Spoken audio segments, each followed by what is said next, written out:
நீங்கள் நம்ம நாட்டுக்கு சுதந்திரம் வாங்கி கொடுத்த மகாத்மா காந்தி 3 பொம்மை வச்சிருந்தார். படித்தவர்களுக்கு தெரியும் வரலாறு. சத்திய சோதனை என்ற அவர் எழுதிய அந்த நூல் படித்தவர்களுக்கு தெரியும். 3 பொம்மை வச்சிருந்தார். அந்த 3 பொம்மை எப்படி தன்மை தெரியுமா? ஒரு பொம்மை 2 கண்ணையும் பொத்தியபடியே, ஒரு பொம்மை வாய மூடினபடியே, ஒரு பொம்மை காது 2ஐயும் மூடியபடியே, இப்படி 3 பொம்மை. மகாத்மா இல்லை, தேவலோகத்துக்கோ நரகமோ சொர்க்கமோ அவருக்கு ஒன்று கிடைச்சிருக்கும். ஆனால் அது அவரவருக்கு தெரியும். ஆனாலும் அந்த நேரத்தில் கடவுளை சந்திப்பதாக, கடவுள்கிட்ட மகாத்மா கேள்வி கேட்டதாக ஒரு கவிஞன் எழுதுகிறான். மகாத்மா கேட்குறாரு கடவுளை பார்த்து, ஐயா நான் இங்கே வந்துட்டேன், இந்தியாவில் 3 பொம்மை வச்சுருந்தேனே, இப்போ எப்படி இருக்குன்னு கொஞ்சம் சொல்லுங்களேன்னாரு. இப்போ மகாத்மா கேள்விக்கு கடவுள் சொல்கிறாரு, கவலைப்படாதீங்க மகாத்மா, நீங்கள் வச்சுருந்த பொம்மையில் கண்ணை மூடினபடியே ஒரு பொம்மை வச்சுருந்தீங்களா? ஆமாம். அது இப்போ எப்படி இருக்குது தெரியுமா?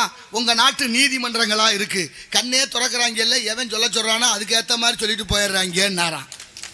அடுத்தபடியாக ஒரு பொம்மை வச்சுருந்தீங்களே காதை பொத்தினபடியே, ஆமாம் அது எப்படி இருக்குது? அதுதான் உங்கள் நாட்டு அரசாங்கமாக இருக்குது. ஏழை எளிய மக்கள் என்ன கத்தினாலும் அவங்க காதில் விழுதில்லை, செவிடங்காதில் ஊதுன சங்கு மாதிரியே இருக்காங்கன்னாரான். அடுத்தபடியாக வாயை பொத்தனபடியே ஒரு பொம்மை வச்சுருந்தேன்னா அது எப்படி இருக்குன்னு கேட்குறாரு மகாத்மா. அதுக்கு தான் கடவுள் ரொம்ப சிறப்பாக சொல்கிறாரு, அதுதான் உங்கள் நாட்டு பொதுமக்களாக இருக்குது. கண்ணு முன்னே என்ன தவறு நடந்தாலும் அதை எதிர்த்தோ கேள்வி கேட்டோ பேசுகிறதே இல்லை. எல்லா மக்களும் வாயை மூடி மௌனமாக கடந்து போய்கொண்டே இருக்கிறார்கள். எவ்வளவு நிலைகள் வந்தாலும் தாங்கிக் கொள்கிற சக்தியை ஏன் இப்படி வந்துச்சுன்னு தெரியலை அப்படின்னு ஒவ்வொரு பொம்மைக்கும் ஒவ்வொரு தத்துவத்தை சொன்னார்.